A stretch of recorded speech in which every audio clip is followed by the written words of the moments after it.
The night my sister humiliated me in front of 50 people should have crushed me. It really should have. But instead, it made everything crystal clear. My name's Carter. I'm 31. And if there's one thing I've learned over the last few years, it's that nothing divides a family quite like money. Especially when you're the one who has it. And they think they deserve it more than you do. I wasn't always the rich one, though my parents like to pretend I came out of the womb holding a trust fund. The truth is, I was just the quiet kid who stayed out of everyone's way, got decent grades, went off to college on a scholarship, and built something real when no one was paying attention. Meanwhile, my sister, Ava, the golden child, could do no wrong, even when she was lighting metaphorical fires and walking away like she didn't smell the smoke. Ava's 3 years younger than me, and for as long as I can remember, she was the favorite. My parents used to say it wasn't true, that they loved us equally, but it was always in that rehearsed, PR-safe kind of way that made it worse. Like they were trying to convince themselves. She was the bubbly, photogenic one, always dragging me into her social media posts when we were kids, and always knowing exactly how to twist our parents around her finger. When she didn't get into her first choice college, they blamed the admissions office. When she maxed out a credit card at 22, they paid it off and blamed predatory lending. When I turned down dinner because I had work early the next day, I was selfish. But when Ava ghosted on a family gathering because she was too emotionally drained from a breakup, she was doing her best. Still, I kept the peace. It was easier. I moved out at 18, took on 2 jobs while studying computer science, and eventually landed a contract job at a mid-sized tech firm. That contract turned into a full-time position, and a few years later, I started my own consulting company. I wasn't flashy about it. I lived below my means, drove the same car for 8 years, didn't post about it online. But somehow word got out. Maybe Mom let something slip to Ava. Maybe it was when I bought the duplex and rented out the other half. Doesn't matter. Once Ava knew, things changed. Suddenly, I was the ATM. At first, it was little things. Carter, do you mind covering dinner? I left my card in the car. Can you float me for this vet bill? I'll pay you back Friday. Hey, you know that coding stuff. Can you help my friend's startup for a weekend? They can't pay you, but it'd be great exposure. You get the idea. And I said yes. A lot. Too much, honestly. Because there was still a part of me that wanted to be accepted, that wanted to believe if I gave enough, they'd finally see me as part of the family, not just the quiet kid who disappeared and got lucky. I think the turning point came about 1.5 years ago when my parents hosted a big family dinner and accidentally forgot to include me in the group photos. Like, literally every group photo. I was sitting right there. But Ava organized them, and somehow I was always either pouring drinks or clearing plates when the camera came out. I brushed it off, smiled through it, told myself I was overthinking things. Until I caught my dad cropping me out of a candid he posted on Facebook. Like he physically zoomed in and reposted the version with just him, Mom, and Ava. The caption? Family is everything. Still, I kept my mouth shut. I figured they were just weird about me. Maybe I reminded them of their own failures. Or maybe it was easier for them to keep treating me like an outsider, because otherwise they'd have to admit how often they overlooked me growing up. Whatever the reason, I stayed distant, but I didn't cut ties. Part of me still wanted in. Then came Ava's engagement.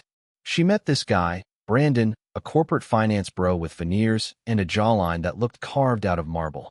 On paper, he was perfect. Ivy League, big paycheck, all the charm of a game show host. But something about him always felt performative, like he was playing the role of fiancé rather than being someone real underneath. I never voiced it. That would have been suicide in our family. Ava was head over heels, and Mom was already Pinterest boarding centerpieces before the ring hit her finger. They got engaged 6 months in and set the date for the following summer. That's when the requests started rolling in. Quiet at first. Ava wanted help with a website for the wedding registry. Sure, no problem. Then she asked if I could design the wedding invitations. Her exact words were, "Since you're all techie and graphic design adjacent." I politely declined. She pouted. A week later, Mom called. The venue Ava wanted had a payment deadline, non-refundable, and they were just a little short. I asked how short. 25 grand. I wish I could say I laughed. That I hung up right there. But no, I hesitated. Then said I'd think about it. I don't know what possessed me. Maybe some warped sense of obligation. Maybe I just didn't want to deal with the fallout if I said no. Maybe part of me still believed that money could buy peace. That if I did this one big thing, they'd finally treat me like I mattered. So I wired the money. No contract, no acknowledgement, not even a thank you card. I just sent it. And for about 2 weeks, things were weirdly good. Ava texted me updates. My mom added me to a group chat. My dad even called me one evening, just to catch up. I should have known it wouldn't last. The rehearsal dinner was held at this upscale garden-style restaurant just outside the city.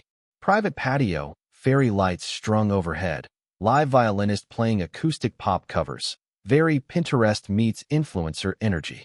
Everyone was dressed to the nines, and Ava looked stunning. I'll give her that. She had this way of commanding attention, and she was absolutely glowing. I stayed toward the back, nursing a drink and avoiding small talk, but when Ava clinked her glass for a toast, I figured it was time to lean in and pretend. She stood up, beaming, and began handing out little white boxes to each member of the wedding party. I wasn't expecting one. Technically, I wasn't in the party, but I figured maybe something small. After all, I'd paid for the venue. Something symbolic, even. Just acknowledgement. She went down the line. Gifts for her bridesmaids, for Brandon's groomsmen, for their planner, their photographer, even Brandon's younger cousin who was acting as ring bearer. Ava handed each one their box personally, with a little anecdote, a warm smile, or a hug. And then she got to me. She paused, looked me up and down, and smiled. "Oh," she said, tilting her head like a cartoon villain. "You're not really part of the family anymore, remember?" The table fell quiet. Brandon chuckled nervously. My mom cleared her throat. I blinked, unsure if I'd heard her right. "Excuse me?" I asked. Ava laughed. "Relax, Carter. I'm just teasing. Gosh, you always take things so seriously." But there was something in her tone. That smug, sharp edge she always used when she wanted to remind me where I stood. I nodded slowly, tried to smile, took a sip of my drink to hide the burning behind my eyes.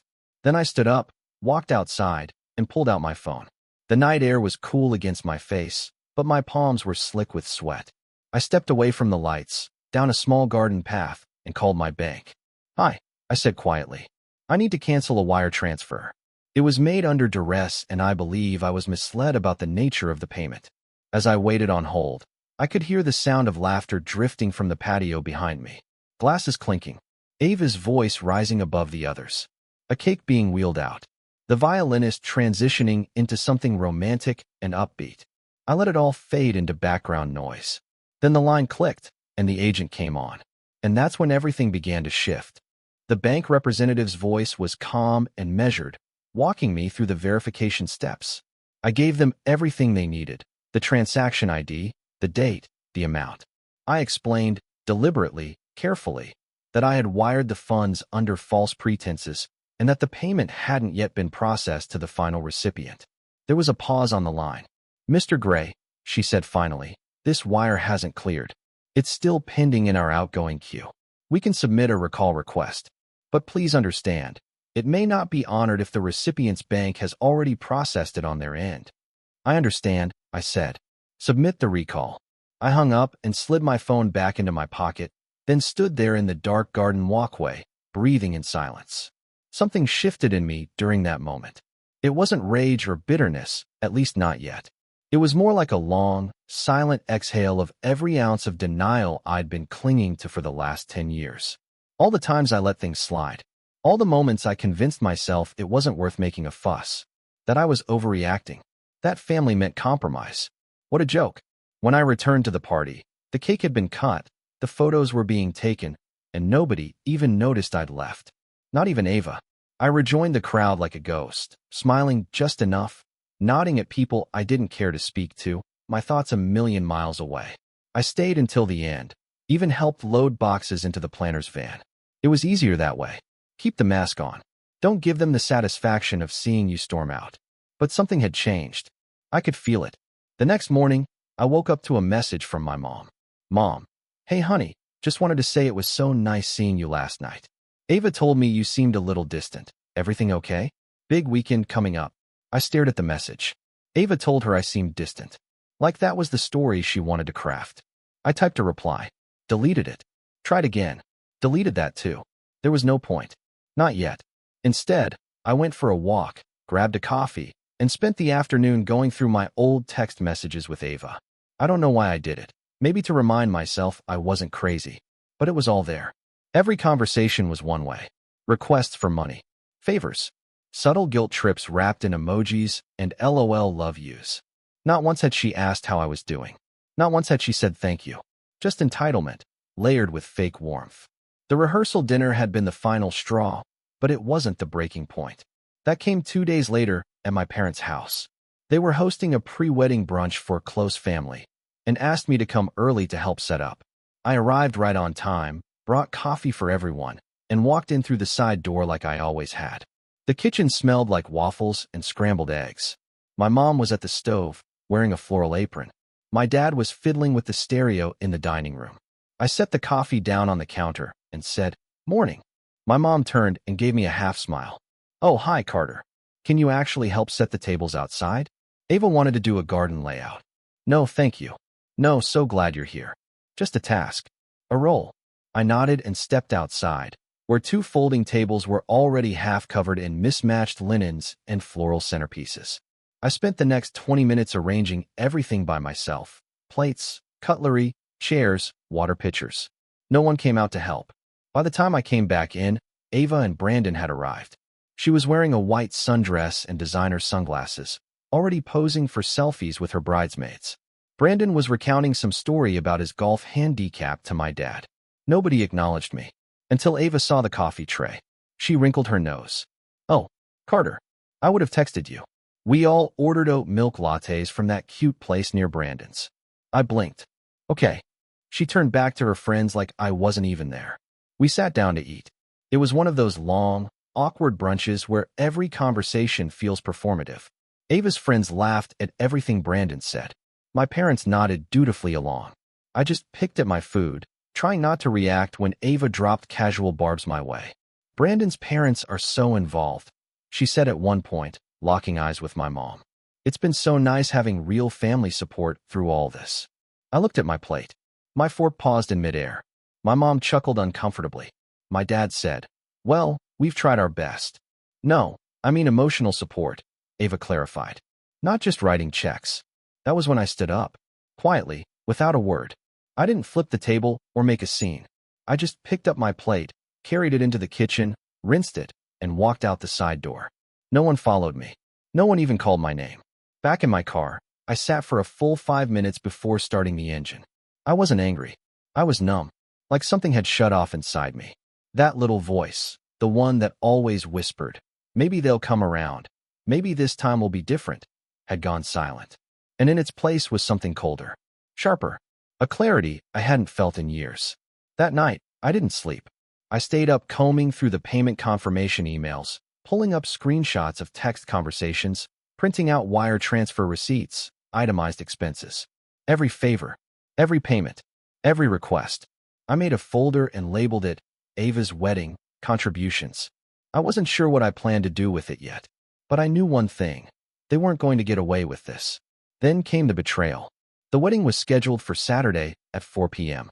The morning of, I woke up early, showered, dressed in a charcoal suit, and grabbed the gift bag I'd prepared. Inside was a custom engraved pin I'd ordered for Brandon and a leather-bound wedding planner notebook for Ava. Nothing fancy, just thoughtful. I figured if nothing else, I could be civil.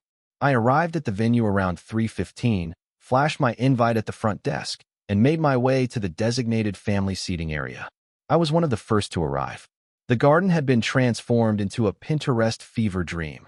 Gold-accented chairs, cascading floral arches, a violinist warming up in the corner. I took my seat and waited. Around 3:30, my parents arrived. They looked surprised to see me. "Carter," my mom said cautiously. "Oh good, you made it." "I RSVP'd," I said calmly. "Why wouldn't I?" She gave me a tight smile and sat 2 rows ahead, beside my dad. I stayed seated, scanned the crowd. The violinist kept playing. The guests kept trickling in. But something felt off. At 3:45, the wedding planner walked over and tapped me on the shoulder. "Excuse me," she said quietly. "Are you Carter?" "Yes." "I'm so sorry, but I've been instructed to ask you to move to the overflow seating area. Immediate family only in this section." I stared at her. "I'm the bride's brother." Her face twitched. I understand. I was just told. I wired $25,000 to pay for this venue, I said, keeping my voice low. And you're asking me to move? She looked genuinely rattled. I don't know anything about that, sir. I was just told by the bride to. It's fine, I cut in. I'll move. I stood, walked calmly to the back, near the food setup, took a seat behind a pillar, out of view. My hands were shaking. 15 minutes later, Ava walked down the aisle. She looked stunning, radiant, like something out of a bridal magazine. And I felt absolutely nothing. The ceremony was short, the vows scripted, the kiss rehearsed. Applause, pictures, champagne flutes passed around like candy. I didn't move, just watched, like a guest at a show I didn't audition for. Then came the reception. Assigned seating. I was placed at a back table with Brandon's coworkers, people I'd never met. Everyone else was grouped by family or close friends.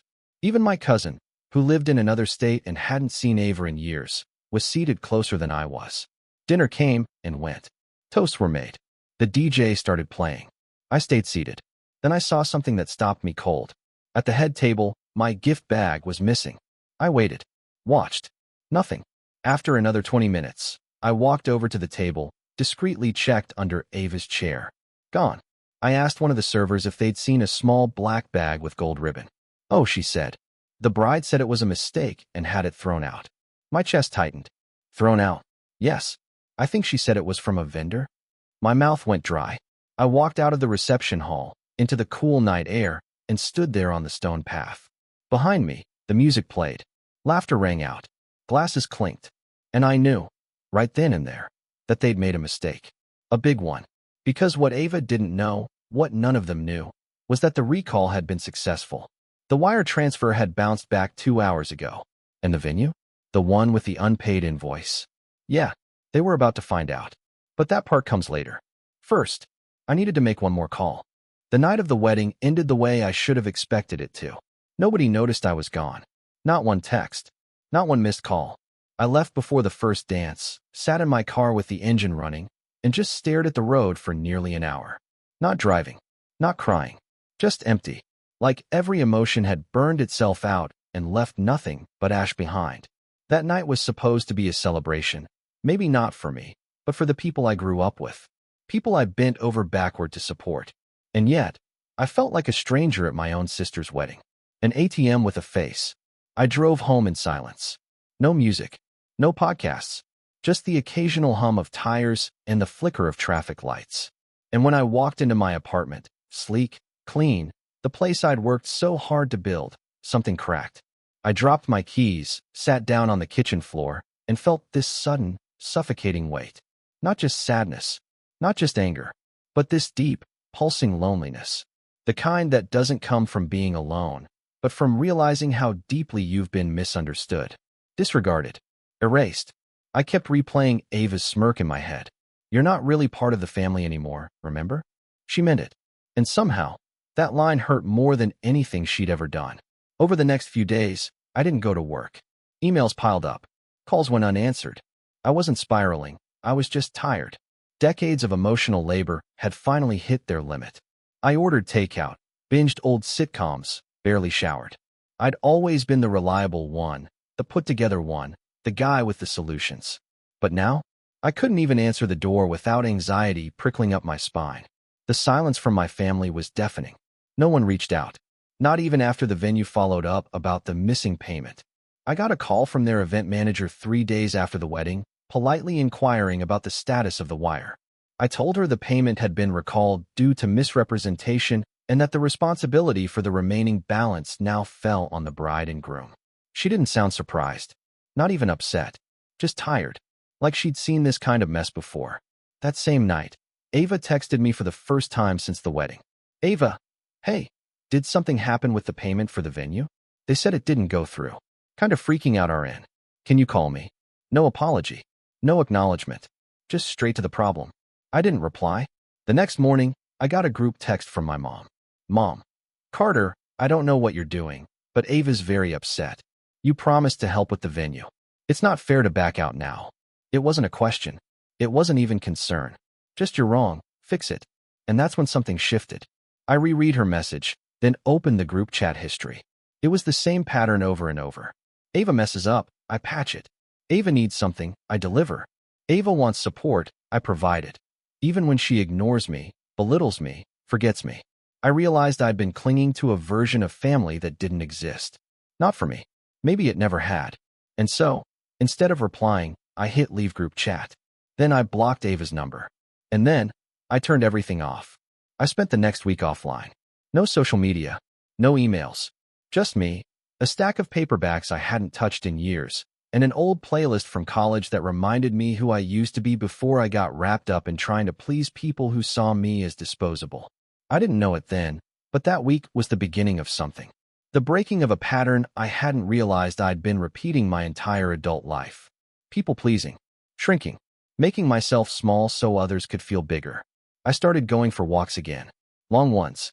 No destination, just movement. I found a coffee shop 2 blocks over I'd never noticed, run by a woman named Trina, who made the best espresso I'd ever tasted. She had this quiet, observant way of speaking that reminded me of myself. We started talking, slowly. At first it was about the weather, then books, then tech. Turns out her brother was trying to launch a small e-commerce site, but had no clue how to set it up. You used to code, right? She asked one morning. I still do, I said. That conversation stuck with me. So when I got home, I opened my laptop and looked at the website her brother had thrown together. It was rough. Basic WordPress template, no SSL, cluttered UI. But the idea was solid. Custom handmade leather accessories. Locally sourced. Artisan quality. So I fixed it. For free. I didn't tell anyone. Just sent him the updated version with a note. Saw potential. Hope this helps. He responded a day later with a long, grateful message and asked if I'd be interested in helping full-time. I said no. I already had a company to run. But I gave him some tools, a roadmap, and a few video tutorials I'd made back when I was mentoring junior devs. Something about that exchange lit a spark I hadn't felt in months. I started checking my work email again. Turns out, I'd missed 3 client inquiries and 2 proposal requests during my detachment week. But instead of panicking, I approached it differently. I streamlined my responses, set up auto-replies, hired a virtual assistant. For the first time in years, I stopped trying to do everything myself. And it worked. Within a month, I closed 2 new contracts, one with a mid-tier fintech startup, another with a boutique marketing firm that needed custom back-end tools. Both paid well. More importantly, they respected boundaries. No late-night texts. No scope creep. Just clean business. I reinvested a chunk of the revenue into upgrading my workspace. New monitors. Better chair. Rewired my home network. And I started sleeping better. Eating better. Laughing more. The family? Still radio silence. Until the photos dropped. Ava had hired some Instagram-famous wedding photographer to shoot the entire event. Highly edited, overly filtered, painfully staged photos flooded her feed exactly 1 month post-wedding. Each caption more performative than the last. Forever starts now. Surrounded by love. The people who've always had my back. Every shot was perfect. Every person in them was curated. And not once was I in any of them. Not even the candid crowd shots. They'd scrubbed me out completely. And that hurt more than I expected. Not because I wanted clout. Not because I needed to be in the photos. But because it confirmed what I'd been denying for so long. They wanted me gone. Or rather, they wanted the benefits of me, without the presence of me. So I did the last thing I hadn't yet done. I changed my emergency contact. I'd never thought about it before. My form still listed my mom. My medical profile. My banking info. Even my business incorporation paperwork. But now, I switched it all to my business partner, Dan. A guy I'd met 5 years ago at a tech convention who'd become one of my most loyal collaborators. He knew my passwords, knew my situation, and most importantly, he showed up. The same day I made the change, I got a message from Trina at the cafe. Hey, just a heads up, your sister stopped by. Asked if I'd seen you lately. My stomach turned. What did you say? I replied. I said you were doing great. That you looked happy. She didn't like that. I chuckled. A week later, the text started again. This time from Brandon. Brandon, hey man, not sure what happened with the payment, but Ava's been super stressed. Can we talk? I ignored it. Brandon, venue says we owe $25K. We assumed that was covered. Kind of feel like you're ghosting us. Still ignored it. Then the email came. Subject, urgent, venue lawsuit threat. In it, Ava explained, in her usual dramatic flair, that the venue was threatening legal action, that their credit cards were maxed out from the honeymoon, and that she didn't understand why I was being so vindictive. She ended the message with, "You're seriously going to destroy your sister's wedding over a misunderstanding?" And that's when I smiled. Really smiled. Not out of cruelty, but out of clarity. Because she still didn't get it. It wasn't about the money. Not anymore. It was about finally understanding that some relationships only survive as long as you're willing to betray yourself to maintain them. And I was done betraying myself. But before I could decide what to do next, I got a call that changed everything. It was from a lawyer. Not mine. The venue's. They were suing for breach of contract. And guess whose name was listed on the original payment agreement as the guarantor? Mine. Even though the funds hadn't cleared. Even though I'd submitted the recall. Even though I hadn't signed anything beyond the wire form. Apparently, Ava had listed my name without telling me. Bank info, signature scanned from an old document, forged. And now? Now it was my problem. Or so they thought. And that was the final match. Because I wasn't just going to clear my name. I was going to pull the whole rotten foundation down. The envelope was thick, cream-colored, expensive. My name was printed across the front in a serif typeface that practically screamed, "We mean business." I opened it on a Wednesday afternoon while sipping espresso and listening to a lo-fi playlist on my balcony. I wasn't even surprised. Just cold. Focused. Inside, a formal notice from the venue's legal team, informing me that I was being held personally responsible for breach of contract and owed the remaining balance of $25,000, plus administrative fees. They claimed I had entered a verbal agreement to cover the cost of the venue. They referenced my original wire attempt as proof of intent. They claimed I had rescinded the payment in bad faith, causing financial damages. But here's the thing. I had never signed anything. No agreement. No formal invoice addressed to me. I had made the wire transfer voluntarily, and I had also recalled it before it cleared. I had the call logs, the confirmation emails, the screenshots. But someone had used my information to manufacture consent. Someone had used my name on a signed contract without me ever seeing it. There was only one person with access to that kind of detail. Ava. She had done it without blinking. Without guilt. Without even asking. I should have been furious. But I wasn't. I was sharp now. Because this wasn't just a family spat anymore. This was fraud. Identity theft. And I had proof. See, I'd learned a few things from running a consulting firm. One of them? Always document everything. Every favor, every transfer, every client interaction, logged and time-stamped. I'd also developed a habit of screenshotting conversations and uploading them to an encrypted drive. It was just good practice. You never know when someone's going to lie with a straight face. So that night, I started building my case. I printed the wire recall confirmation. I dug up the email thread where Ava had asked me to help with the venue, but never once specified how. I downloaded my call history with the bank. I combed through the wedding planner's website until I found the actual contract. It required 2 signatures, one from the couple and one from the financial guarantor. The signature under my name? Not mine. It looked similar, sure, but I don't cross my T's like that. And I always sign with a slight upward slant. This one dipped downward. And the R in Carter was wrong, looped weirdly, like someone had tried to mimic it from memory. So I called in a favor. My friend Michelle used to work in forensic accounting.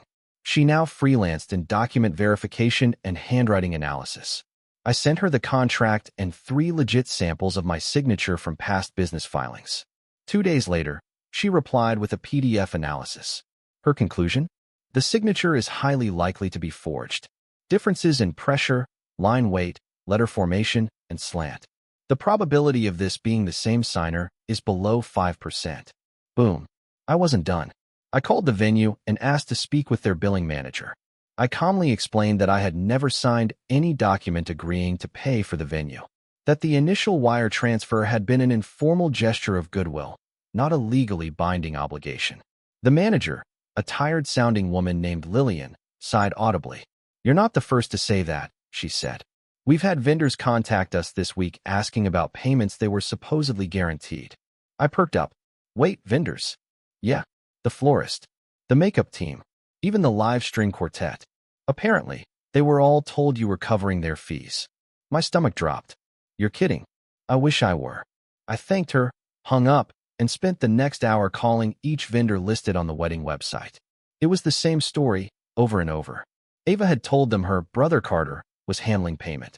When I asked if there were any signed documents, most said no, just informal promises, texts, and emails. But one vendor, a photographer named Caleb, said he had received a signed contract, and he still had it. He emailed me a scan. Same signature. Same forged scribble. It was worse than I thought. She hadn't just used my generosity. She'd weaponized it.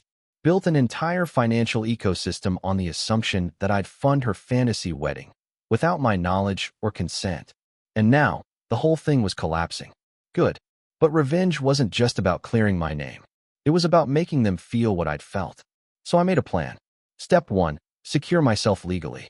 I contacted my lawyer, Marissa, a brilliant woman who'd helped me incorporate my business 5 years earlier. I explained everything.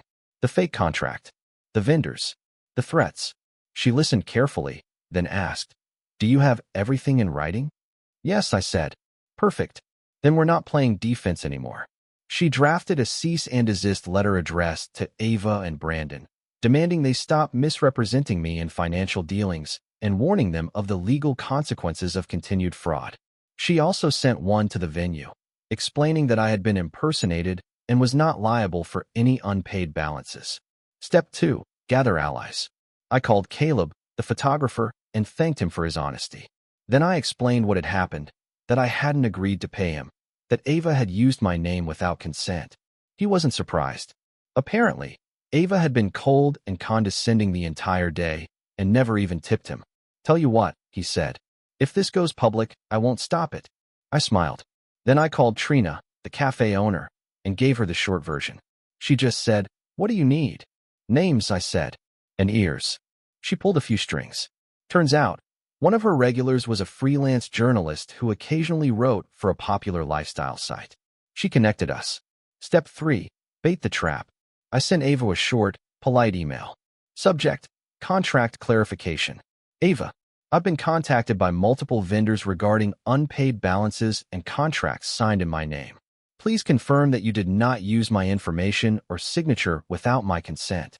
If this was a misunderstanding, I'm willing to give you a chance to clarify it directly, privately. But I need full transparency. Carter. No threats. No anger. Just bait. She responded within 2 hours. Ava. OMG, Carter, stop being dramatic. It was just a placeholder. Everyone does it. You said you were helping, so we assumed you'd cover a few things. Don't act like a victim now. There it is. An admission. Casual, dismissive, arrogant. Marissa highlighted the key phrase. We assumed you'd cover a few things. She said that in court, it could qualify as a tacit acknowledgement of guilt. Step 4. The setup. I had an old group of college friends, 3 guys and a woman I used to build apps with. We'd always joked about doing a reunion project. So I reached out, pitched them the idea of a short web miniseries about family betrayal and financial fraud, loosely based on real events. They were in. We built a landing page. Sleek, tasteful, anonymous. We called it the Invisible ATM, a series about people who are treated like wallets instead of relatives. Episode 1. The $25,000 wedding I wasn't invited to. We changed the names, altered the faces, but the details were dead on. We even included dramatic reenactments, with actors. I wasn't doing this for clout. I wasn't trying to ruin Ava's life. I just wanted people to understand the pattern, the manipulation, the pain of being used and discarded. And maybe, just maybe, give other Carters out there the clarity to walk away. The site went live on a Friday. By Sunday, it had over 30,000 views. By Monday morning, it was trending on Reddit under r/pro-revenge. The comments were brutal, supportive, heartbreaking. People sharing their own stories. People naming the behavior. I didn't post the story, but someone did. Maybe it was Caleb. Maybe one of the vendors. Maybe a distant cousin who connected the dots. But the damage was done. And Ava? She had no idea what was coming next. Because remember, this was just the setup. The real revenge hadn't even begun. The morning Ava finally called me, her voice was unrecognizable. Gone was the confident, dismissive tone she'd wielded like a dagger for years. Instead, it was trembling, breathy, like someone who'd just watched their house burn down while holding the match. "Carter," she said. What did you do?" I had just poured my second coffee, sitting at the edge of my balcony with my laptop open, reading another article featuring the invisible ATM, our little anonymous web series that had now crossed 250,000 views in just under 10 days. It had hit a nerve. People weren't just watching, they were talking, sharing, writing blog posts, quoting the episodes. Episode 3 had dropped the night before, forged signatures and family silence. I took a slow sip and let her sit in the silence. She started again. People are messaging me. Brandon's boss saw it. Clients at the salon keep asking questions. My mother-in-law won't stop calling me. Carter, what is this? It's a story, I said calmly. Inspired by true events. You made me look like a criminal. I raised an eyebrow. Did I? She hesitated. That pause told me everything. She hadn't expected pushback. Not from me. Not after years of me being the quiet one, the helper, the safety net. I didn't mean for it to go this far, she said, softer now. You weren't supposed to take it personally. It was just a wedding. You said you'd help. I just filled in the gaps. Ava, you committed fraud. It wasn't, she stopped herself. It was a misunderstanding. I stood, carried my mug inside, and shut the balcony door behind me. Then I sat down at my desk and opened the folder labeled evidence. It was overflowing now. PDFs, screenshots, email chains, voice recordings. Her misunderstanding was documented in more detail than a corporate audit. You forged my name on multiple contracts, I said, pulling up her last email again, the one with the phrase, we assumed you'd cover a few things. You signed a financial guarantee I never agreed to. You used my name, my reputation, and my silence. You think I wanted to? She snapped suddenly, voice rising. Do you know the pressure I was under? Do you know what it's like having people expect a perfect wedding? Brandon's family is loaded. They were judging me from day one. I was drowning, Carter. And you had the means to help. There it was. Entitlement, hiding under a flimsy blanket of guilt. You didn't ask, I replied. You assumed. You manipulated. You exploited. There was a long pause on the line. Then she asked, what do you want? That question was meant to reset the narrative, bring things back into her control. The old Carter would have flinched, softened, maybe offered to settle it quietly. But I wasn't him anymore. I want you to face the consequences, I said. You're going to sue me? She spat. No, I said. But someone else is. And with that, I hung up.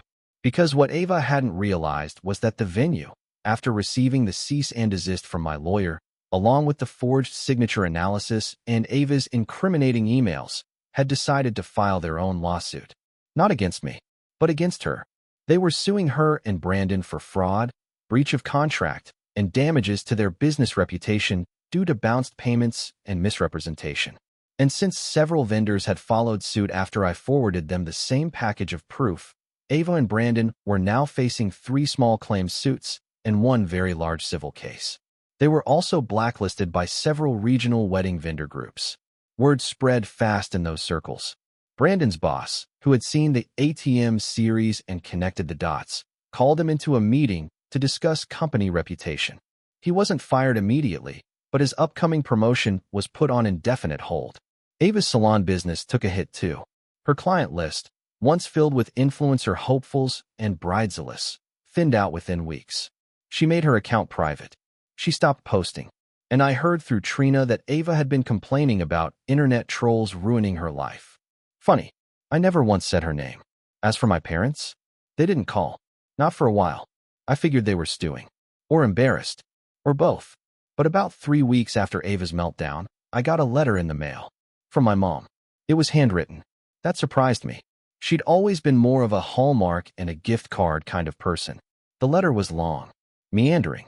Half apology, half justification. She said things like, we didn't realize how much we leaned on you. And families make mistakes. And you've always been the strong one, Carter. As if strength was an excuse for being ignored. For being used. She asked if I'd consider moving past this. There was no mention of the forged documents. No real accountability. Just a vague hope that time would fix what she didn't want to face. I didn't respond. Instead, I forwarded the letter to Marissa and asked her to scan it for tone in case they tried to spin it later. She laughed and called it classic image management. She wasn't wrong. In the meantime, the invisible ATM exploded. The journalist Trina had introduced me to had written a full feature on it, anonymized, of course, about financial abuse within families. It went viral. Suddenly, people weren't just watching the episodes. They were sharing their own stories. Siblings who paid off debts they never owed. Children who covered their parents' bills out of guilt. Cousins who were guilt-tripped into paying for weddings, tuition, even funerals. The world was full of invisible ATMs. And they were finally speaking up. I never claimed authorship. I didn't want fame. But within my own circle, word got around. Old college friends reached out. Clients congratulated me, without saying why. Dan, my business partner, pulled me aside after a quarterly review and said, "I don't know how much of it is real, but man, whoever wrote that has balls." I just smiled. About 2 months after the wedding, Ava and Brandon finally settled out of court with the venue. Quietly. Expensively. They were forced to take out a personal loan. I heard Ava sold her engagement ring to cover part of the debt. Brandon's Instagram, once filled with boss life, photos, and gym selfies, went dark. Their dream wedding turned into a financial sinkhole. Their image shattered. And me? I rebuilt everything they tried to break. Emotionally, financially, socially. I started mentoring again, teaching young developers how to protect themselves, not just from bad clients, but from bad relationships. I hired 2 new people. I took weekends off. I joined a book club. I started dating again, slowly, carefully. No masks. No shrinking. I became someone I respected. Not because I got revenge, but because I finally chose me. The last time I heard Ava's voice, it was in a voicemail she left after the dust had settled. Her tone was flat. Tired. "I don't even know who you are anymore," she said. "You've changed." She meant it as an insult. But to me, it was the greatest compliment she could have given. Because she was right. I had changed. And for the first time in my life, I wasn't sorry. Not one bit.